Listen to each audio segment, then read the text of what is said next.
Last week I informed you that the Patch Tuesday security update for Windows 11 version 23H2, labeled KB5077455, was creating problems with Shutdown and Hibernation features.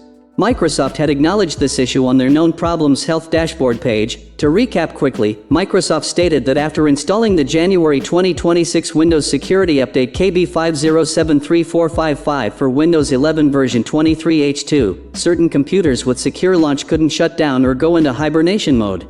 Instead, these devices would restart.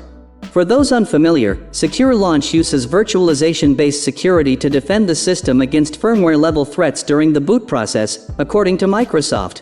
That was the problem. This is just a brief update to inform you that Microsoft has now fixed the issue. They've confirmed this on their health dashboard page, stating the problem is solved in the out-of-band update, also called KB5079797. Out-of-band updates are sometimes referred to as emergency updates.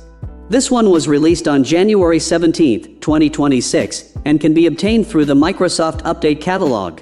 What you need to do is locate your version of 23H2, whether it's the 64-bit or ARM-based edition. You can see the file size for each option. Click the download button and save it to your computer's hard drive.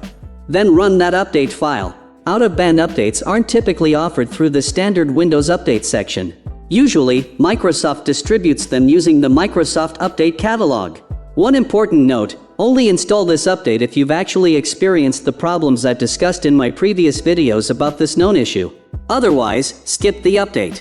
If you haven't encountered the problem, you don't require the update. I hope this information was helpful for those of you experiencing these issues. If you found this video useful, please give it a thumbs up and consider subscribing to stay informed about future Windows updates and fixes. Don't forget to hit the notification bell so you won't miss any important security updates or troubleshooting guides. If you have any questions or experience different issues with this update, feel free to leave a comment below and I'll do my best to help you out. Thanks for watching, and I'll see you in the next video.